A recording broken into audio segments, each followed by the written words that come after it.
Daily Mirror today, NHS for sale, shock, the proof. Labour reveals secret papers that show our health services on the table in Brexit trade talks with the United States. They've got a 451-page document, which they say is proof that despite all the claims to the contrary from Boris Johnson, the Liz Truss and the others, that actually the NHS is on the table in trade talks. Is it or not?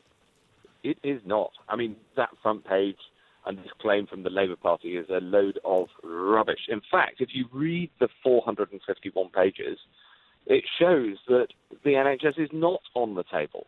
And it says within it that the Americans are not seeking as they call it, a major offensive interest in this space. And I think the only reason the Labour Party want to talk about this is because they're in so much trouble on their position on Brexit, or their lack of one, and the fact they want to put taxes up on everybody, and they're trying to change the subject because they've got nothing good to say. But why was the NHS being discussed at all in this document? Admittedly, only mentioned 4 times in 451 pages, so clearly not the main area of discussion. Yeah. But undoubtedly, there's discussion in here about patents and about the Americans would like to lengthen patents because, of course, a lot of these big pharmaceutical companies are based in America. The longer their drugs that they've spent billions developing are under patent, the longer they charge higher prices, and other people can't come in and undercut them with generic drugs that do exactly the same thing. Why is that up for discussion? Well, it's not. The Americans asked to talk about it, and we've said no. And as I say, what the document actually says is, and I'll quote it here, I've got it in front of me, we do not currently believe the US has a major offensive interest in this space. That's why it talks about the NHS, because it describes how the Americans are not proposing to challenge us when we say the NHS will not be on the table. So, I love the NHS. I want it to be brilliant. I want it to be even better. And we're not going to. It's not on the table. Can we also talk about a very worrying report today that shows that from the Health Foundation, that shows the NHS is relying increasingly on less qualified staff to plug workforce gaps. We've got 40,000 nursing jobs that are unfilled, and frankly, the NHS is having to turn to people who are not up to scratch to fill those jobs. What are you going to do about that? Well, the answer is we're going to hire more nurses.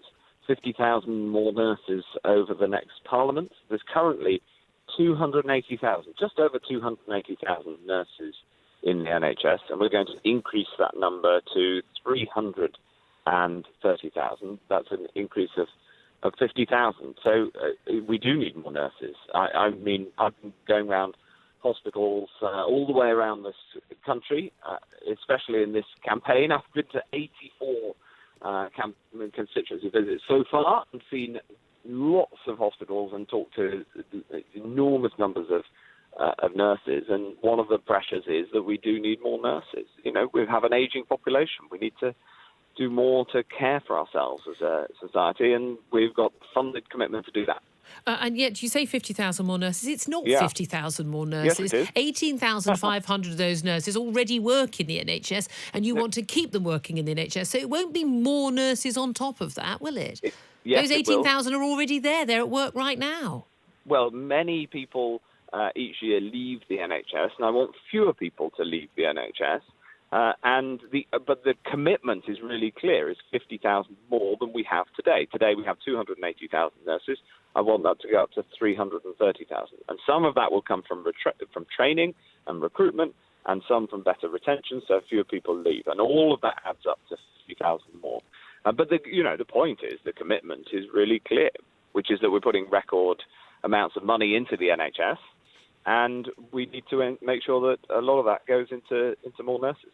Let's talk about a plan being launched by your party today, launching a new initiative to drive down drug-related deaths and tackle addiction. We've seen a massive issue with this, with even over-the-counter drugs in opioid addiction in America. Lots of fears that it is spreading over here, despite the fact that people generally have NHS prescriptions and not handed out so freely as in the private sector there. But what are you planning to do? Well, this is a massive and really important issue. It's very close to my heart. We're going to have a push across the board on tackling addiction. As you say, opioid addiction is a big and growing problem. It's not as bad as in the States, but I want to stop it before it gets worse. Also, gambling addiction is a very, very serious problem. and so far, until now, hasn't really been treated with the same level of support as other addictions. There's only 2 gambling clinics in this country. There was only one when I took over as health secretary. I've opened a new one, but we're going to have 14 in total right across the country. But the point is to try to ensure that all different types of addiction, no matter why or what the substance is or the issue is, they will be treated. They will be treated together. We'll look at addiction right across the board. Gambling addiction, prescription drugs addiction, as well as the more traditional areas where the government has tackled addiction in illegal drugs and alcohol. Okay. Well, let's come back to the general election now. A brand new poll published by YouGov, a very detailed, it's called MRP poll. It's very different from the usual 1,000 or 2,000 people and across the country, and then extrapolated it, an overall swing across the country for or against a particular party. 100,000 people interviewed over 7 days, great detail, looking at each individual constituency and the makeup of those constituencies. They are predicting a Tory majority of 68. You have 359 MPs against Labour's 211. No chance of a hung parliament there, an 11-point lead. Shows you winning load of those Labour heartland seats, not losing quite as many London seats as many had predicted. The independents, those Remainer Tories who were kicked out, likely to lose their seats. All good news, except we know from Dominic Cummings, the Prime Minister's advisor, who's written a blog as a result of this, the concern that this is going to lead to complacency. A lot of Tory voters might not bother coming out, might think if they remain, they can vote Lib Dem. Labour people who want Brexit done might think, I can vote from a local Labour candidate and not get Jeremy Corbyn, so go Brexit. This poll is both good news and bad news for you, isn't it? Well, the poll shows that a handful of people changing their votes would lead us back into a hung parliament and all the chaos of the last 3 years. And that, Julie, you and I have spoken about on this programme endlessly, how Parliament is stuck and couldn't get things done and couldn't move the country forward, and how frustrating it's been.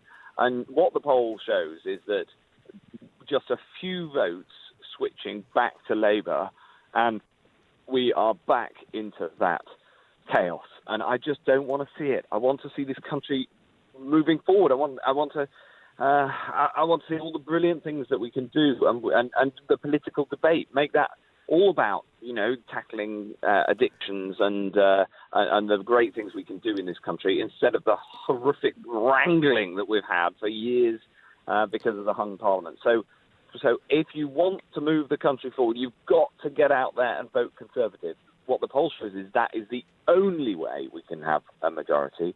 And I really, really hope that people will vote basically to get the country moving, as opposed to have it stuck in a rut. Well, do you think people would be more likely to vote Conservative if they felt that your party leader, Boris Johnson, was willing to engage with them and willing to engage in proper political debate, defending his record? Seen him? Well, no, hold on. We see him out. All over the country. We see him out and about.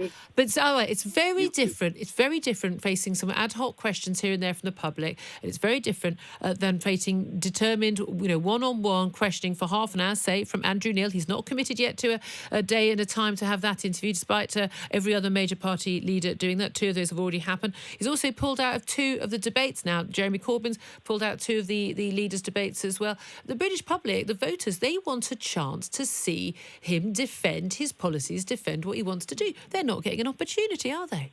Well, look, I don't know his media schedule, but that's somebody else's responsibility. But you think he should do those debates, don't you? Oh, he's in endless debates. I was in Cornwall yesterday. He was in Cornwall talking to nurses and talking to the public. He's been. That's not a debate. He's done endless debates on the telly. I've been at one of them, and I watched the other one. All the party leaders, frankly, have been massively open to scrutiny in this election.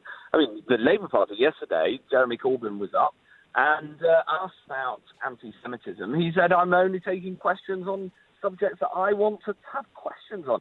But Boris Johnson often refuses to answer questions. No, rubbish. No, he does. He repeatedly refuses to answer questions about trust, about his personal life and his personal integrity.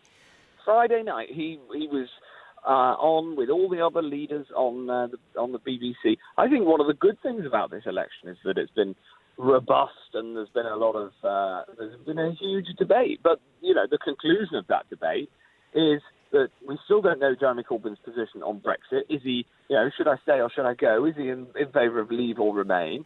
And the only party that's got a clear position that can get the country moving forward is us and the Conservatives. That's been the conclusion of the enormous amounts of debate so far.